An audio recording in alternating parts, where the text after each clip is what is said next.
Good morning students, BEd second year. अपना subject है pedagogy of general science. कल हमने इसके अंतर्गत जो पाठ्यक्रम आरबीएसई व सीबीएसई द्वारा जो निर्धारित उच्च माध्यमिक स्तर का जो पाठ्यक्रम है उसकी जो समालोचनात्मक किस प्रकार से विश्लेषण किया गया है उसके बारे में अपन ने ऑनलाइन क्लास में चर्चा की थी, जिसमें अपन ने उसके निम्न बिंदु थे जैसे सामाजिक उपयोगिता, फिर छात्र उपयोगिता का आधार, फिर उग्रदर्श के आधार पर विश्लेषण, फिर उद्देश्यों के आधार पर विश्लेषण, शिक्षण विधियों के आधार पर विश्लेषण, शिक्षण सूत्रों के आधार पर विश्लेषण, सहसंबंध के आधार पर विश्लेषण व सृजनात्मकता के आधार पर विश्लेषण, व्यवहारिकता के आधार पर विश्लेषण और जो परिणाम है उसके आधार पर विश्लेषण की जो मुख्य बिंदु थे उसके उनके बारे में अपन ने कल की जो ऑनलाइन क्लासेस में विशेष चर्चा की थी। आज हम पढ़ेंगे इसके नेक्स्ट प्रकरण के बारे में, नेक्स्ट टॉपिक के बारे में जो है सामान्य विज्ञान पाठ्यक्रम के दोष। जो वर्तमान में जो सामान्य विज्ञान पाठ्यक्रम है उसके अंतर्गत क्या क्या दोष समाहित हैं। इसके पाठ्यक्रम के अंतर्गत कुछ प्रत्येक सिक्के जो भी सिक्का होता है उस सिक्के के दो पहलू होते हैं, क्योंकि कहीं पर भी जाएंगे किसी के गुण या दोष अपने को दिखाई देते हैं।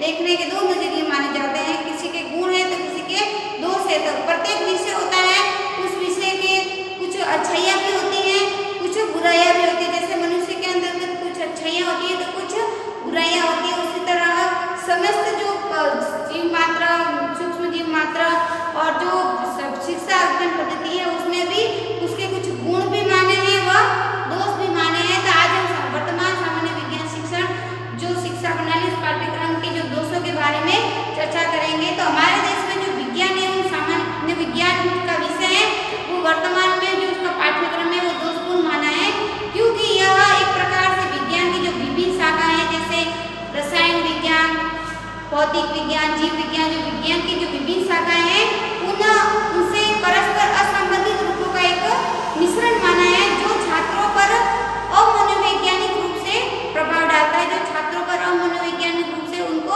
सीखने के जो कार्य है उस पर एक बोझ सा डाला जाता है। उनको उनकी स्थिति के अनुसार समझ में नहीं आया, लेकिन उन विषयों को पाठ्यक्रम के अंदर जोड़ा गया है तो उन पर एक उनकी वो जो केंद्रिता है, सीखने की केंद्रिता, उसको सीख करने उन पर बोझ सा डाला जाता है कि जो सूचनाएं हैं उनको आप अपने जीवन में उतारे, उनको सूचनाओं को सीखने में भी दिक्कत होती है। तो इस हेतु जो बालकों पर विज्ञान से संबंधित जो सूचनाएं हैं उसको बोझ सा डाला जाता है, बालक उसको बोझ सा समझते हैं। इससे छात्रों के जो सात घंटे जो उसके अंदर छात्रों के अंदर जो अपने मन के अंदर जो रुचियां हैं उन विषय के प्रति क्या चाहते हैं, किस तरह से वो अध्ययन करना चाहते हैं उसकी जानकारी उसको नहीं मिल पाती है। तो जो माध्यमिक शिक्षा आयोग है, जो माध्यमिक शिक्षा आयोग है उसने इसके दोष में निम्न अपने जो कथन दिए हैं। माध्यमिक शिक्षा आयोग 1952 से 53, माध्यमिक शिक्षा आयोग 1952 से 53 ने जो वर्तमान जो पाठ्यक्रम है उससे संबंधित एक आलोचनात्मक अपने विचार प्रस्तुत किए हैं, जिसमें उसने सबसे पहले कहा है कि यह एक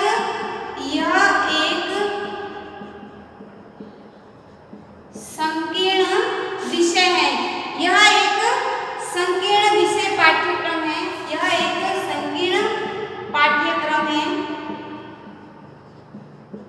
उसने माध्यमिक शिक्षा आयोग ने यह भी बताया कि जो सामान्य विज्ञान पाठ्यक्रम के अंतर्गत जो विषय जोड़ा गया है उसका जो स्वरूप है वो बहुत ही सिकुड़ा सा दिया गया है, संकीर्ण है। उसका जो विस्तृत रूप है उसका क्या उद्देश्य निर्धारित किया गया है, उसके अंदर बालकों में कौन कौन सी प्रवृत्तियों का विकास होना चाहिए वो इसके अंतर्गत समाहित नहीं किया गया है। दूसरा है यह पाठ्यक्रम किताबी और सैद्धांतिक है। दूसरा, यह पाठ्यक्रम किताबी व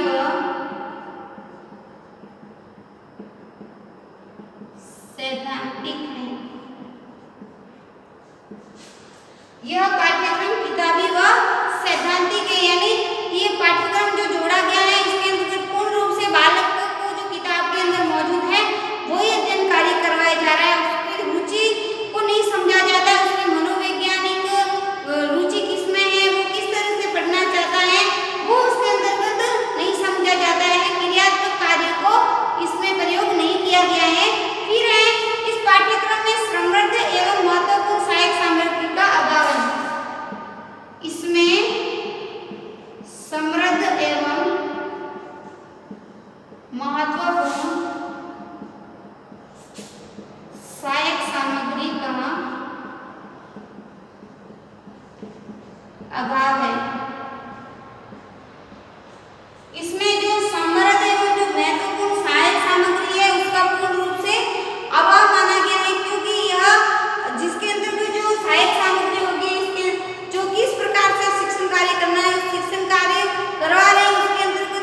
शिक्षण अधिगम सहायक सामग्रियां हैं उसको सम्मिलित करना अति आवश्यक है।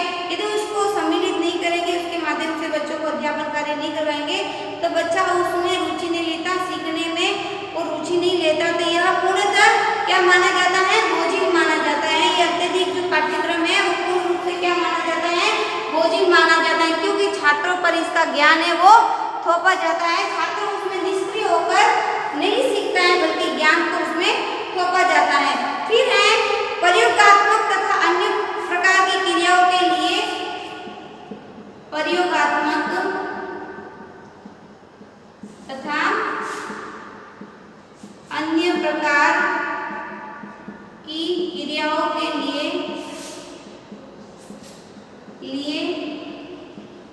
कोई संसाधन उपलब्ध नहीं। जो प्रयोगात्मक जो जैसे किसी का विज्ञान विषय ऐसा होता है जो प्रैक्टिकल पर आधारित होता है, उसमें क्रियात्मक कार्य किए जाते हैं। छात्र स्वयं करने की सीखने की प्रकृति को अपनाते हैं।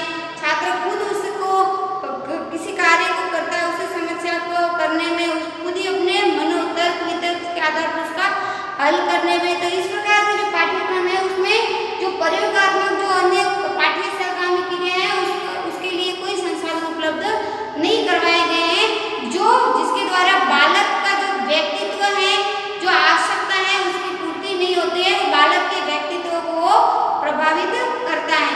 फिर है यह किशोरों की आवश्यकता तथा योग्यताओं की संतुष्टि मात्र है। यह बालकों की आवश्यकताओं के प्रति सिर्फ संतुष्टि मात्र है। सिर्फ संतुष्टि मात्र है। आवश्यकताओं व योग्यताओं के प्रति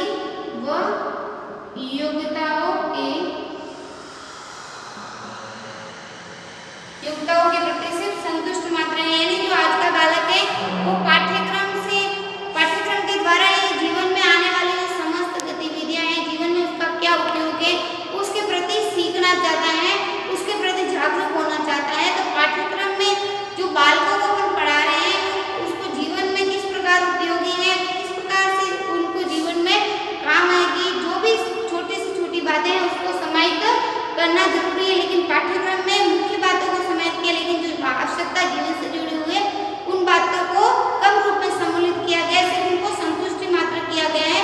यह पूर्ण रूपेण बालक को संतुष्टि प्रदान नहीं करता है। फिर वर्तमान पाठ्यक्रम पर परीक्षाओं का अत्यधिक प्रभाव है। वर्तमान पाठ्यक्रम पर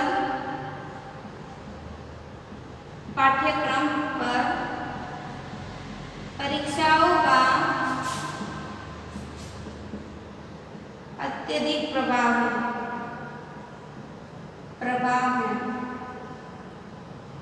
परीक्षाओं का अत्यधिक प्रभाव है, यानी उनको अपन मूल्यांकन समय पर उनका मूल्यांकन कर देते तो उनको कितना सीख रहे हैं, कैसे सीख रहे हैं, उसके आधार पर उसका मूल्यांकन करना चाहिए।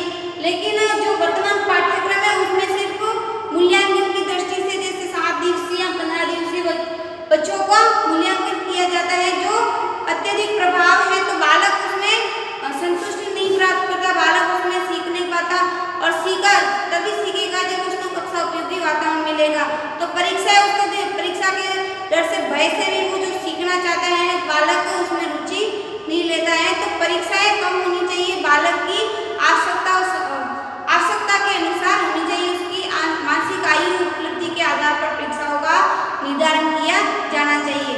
ये था माध्यमिक शिक्षा आयोग के अनुसार जो गठित हुआ 1952 जिसने अपने पाठ्यक्रम के निम्न दोष बताए हैं। जैसे ये एक संकीर्ण पाठ्यक्रम है, यह पाठ्यक्रम किताबी और सैद्धांतिक माना है, इसमें समृद्ध व महत्वपूर्ण साहित्य सामग्री का अभाव माना है, इसमें प्रयोगात्मक तथा अन्य प्रकार की क्रियाओं के लिए कोई संसाधन उपलब्ध नहीं किया गया।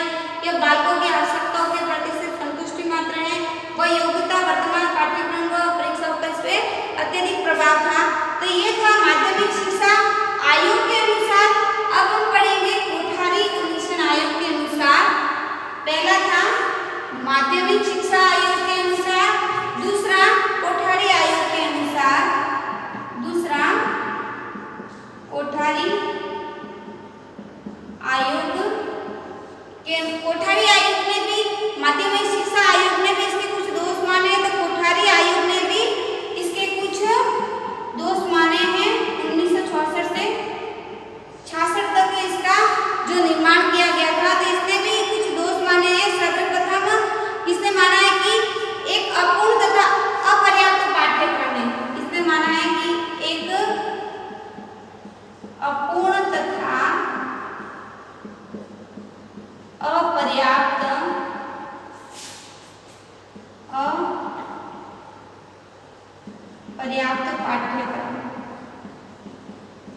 पाठ्यक्रम है। अपूर्ण तथा अपर्याप्त पाठ्यक्रम है।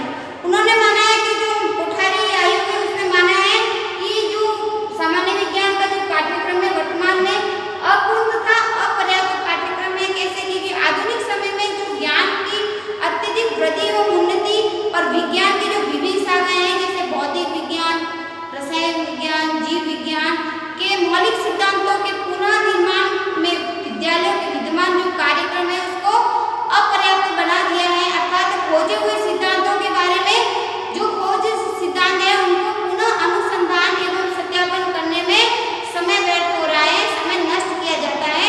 उस शैक्षणिक विषयों की जो शैक्षणिक विषय हैं उनकी दृष्टि से, जिनके कारण विद्यालय तथा विश्वविद्यालयों के स्तर के मध्य जो व्यवधान चला आ रहा है उसकी निरंतर बढ़ोतरी विज्ञान की तीव्र गति के कारण हुई है।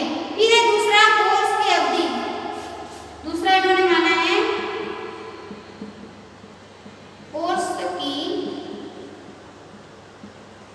अवधि। कोर्स की अवधि पाठ्य परिषद में विद्यालय में दी जाने वाला शिक्षा प्रकृति या अवधि में पूर्ण चिंतनता से ग्रहण हुआ है, क्योंकि इसमें जो कोर्स है वो जो अपन पाठ्यक्रम का निर्धारण कर रहे हैं वो किस अवधि तक पूरा किया जाए, उसको किस अवधि तक बालकों को पढ़ाया जाए। तो कोर्स की जो अवधि है उसके बारे में भी कुछ विशेषज्ञों ने अपने मत दिए हैं कि शिक्षा की अवधि को बढ़ा देना चाहिए, क्योंकि कम समय में बालक उसको सीमित अवधि तक ही सीख सकता है। यदि उसकी अवधि बढ़ा दी जाएगी तो बालक उसको व्यापकता से सीखने में रुचि लेगा, उसको व्यापकता से अध्ययन करके वो व्यापकता के आधार पर उसका विश्लेषण भी कर सकता है, वो व्यापकता के आधार पर उसमें रुचि भी ले सकता है। जब वो उसको कक्षा कक्ष में तो उसका अवधि सीमित कर दी जाएगी तो उसी अवधि के अनुसार पाठ्यक्रम का निर्धारण किया जाता है, पाठ्यक्रम को पढ़ाया जाता है, तो उसकी अवधि बढ़ा देनी चाहिए। किसी भी विशिष्ट अध्ययन को माध्यमिक विद्यालय पाठ्यक्रम के द्वितीय भाग में रखा जाना चाहिए। हालांकि पहले ही जो विद्यालय पाठ्यक्रम है वो अत्यधिक बोझिल साबित हुए हैं, फिर भी इनमें महत्वपूर्ण तथ्य या बिंदुओं को सम्मिलित किया जाना चाहिए। फिर है पाठ्यक्रम का ऊपरी दबाव। पाठ्यक्रम का ऊपरी दबाव। पाठ्यक्रम का ऊपरी दबाव जैसे ऐसा प्रतीत होता है कि विद्यालय पाठ्यक्रम बहुत से तथ्य पुरानी एवं शिक्षात्मक दृष्टि से निरर्थक हैं। जो विद्यालय पाठ्यक्रम है वो पुरानी परंपरा से चले आ रहे हैं, उनमें नवीन कभी कभी ऐसे होता है कि कक्षा कक्ष में जो अध्यापन कार्य हो रहा है वो नवीन तकनीकी शिक्षण माध्यम से नहीं हो रहा, बल्कि पुरानी शिक्षण तकनीकी को अपनाकर ही दिया जा रहा है। तो उन्हें इस पाठ्यक्रम से आसानी से अपन हटाया जा सकता है। उनको शिक्षक अपने नवीन तकनीकी के आधार पर भी उस पाठ्यक्रम को कक्षा में अध्यापन कार्य करवा सकता है। इनमें आवश्यक तथ्यों के जो पढ़ते का ज्ञान प्राप्त करने और अधिक क्रियाशील तथा प्रेरणात्मक विषय को अपनाना चाहिए। जैसे आवश्यक जो वर्तमान में तथ्य जो चल रहे हैं, मुख्य बिंदु चल रहे हैं, उसको पाठ्यक्रम में अपनाना चाहिए। वो क्रियात्मक व प्रयोगात्मक बालक करके सीखे, वो उसको अपने प्रयोगात्मक कार्य के आधार पर उस पाठ्यक्रम में सम्मिलित करना चाहिए। ये था कोठारी आयोग के अनुसार जो 1964 व 66 के अंतर्गत इसका निर्धारण किया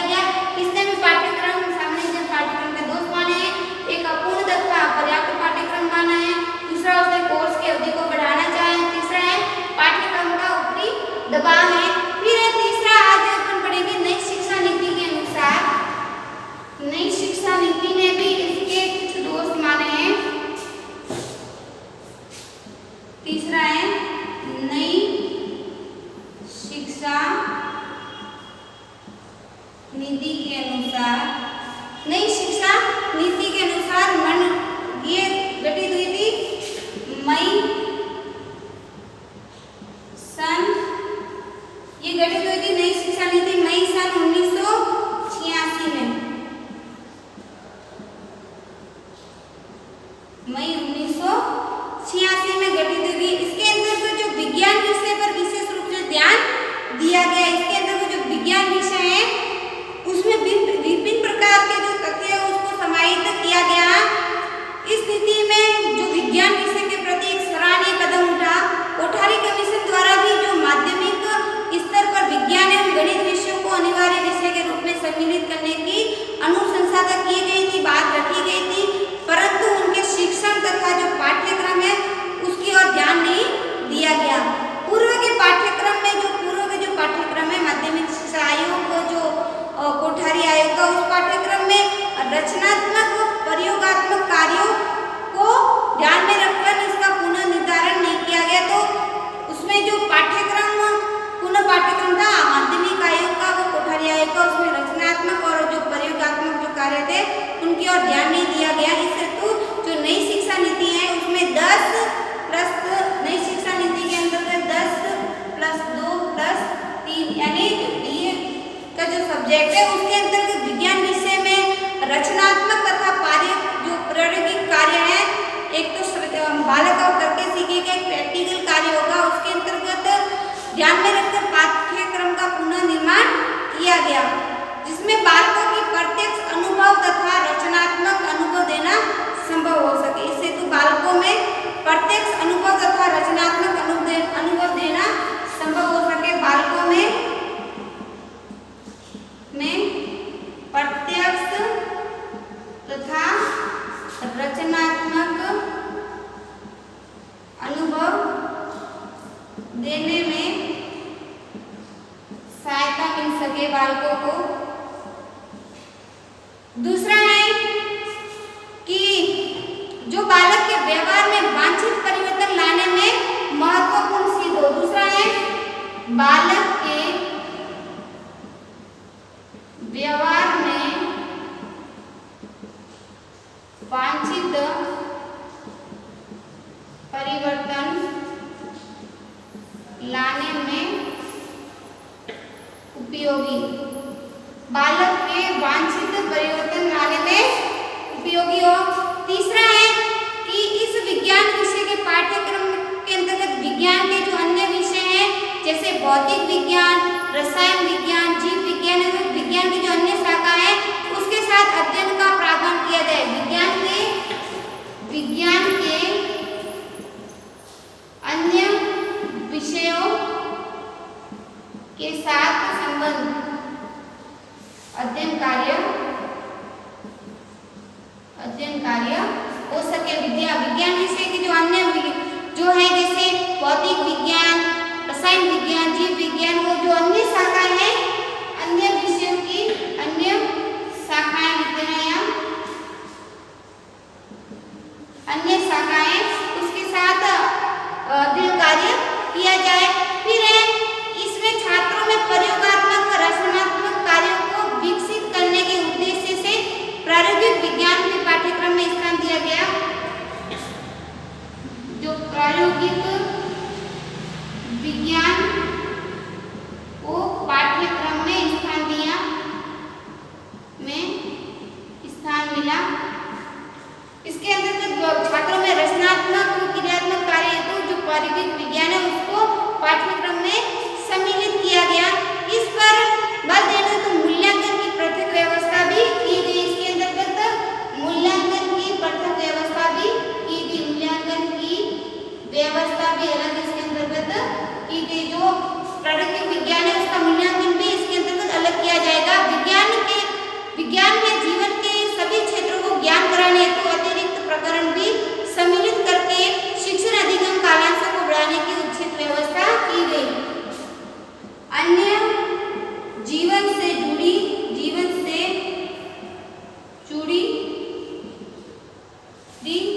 गतिविधियों को जोड़ा गया। लिख देना। अन्य जो विज्ञान विषय से भी पाठ्यक्रम के अंतर्गत जोड़ा गया, जो कि इस दृष्टि से सही है ताकि बालक है वो उस कालांशों को बढ़ाने में उसकी उचित व्यवस्था करें, उसको पढ़ सके, वो उसके प्रति अपने विचारों में सकारात्मक दृष्टिकोण का विकास भी कर सके। तो आज हमने पढ़ा जो वर्तमान सामान्य विज्ञान पाठ्यक्रम के जो दोष है, उसमें अपन ने सबसे पहले माध्यमिक शिक्षा आयोग के बारे में उसने अपने क्या क्या दोषों के बारे में बताया है, जिसमें अपन ने फिर कोठारी आयोग के बारे में बताया। कोठारी आयोग ने भी उसके 3 दोष माने हैं कि अपूर्ण तथा अपर्याप्त पाठ्यक्रम है, कोर्स की अवधि को बढ़ाना चाहिए, व पाठ्यक्रम का ऊपरी दबाव होता है। फिर नई शिक्षा नीति के अंतर्गत भी इसमें अपने दोष माने हैं, जिसमें उसने दोष माने हैं जिनकी आज हमने ऑनलाइन क्लास में चर्चा की। कल इसके नेक्स्ट प्रकरण के बारे में पढ़ेंगे। सामान्य विज्ञान पाठ्यक्रम के जो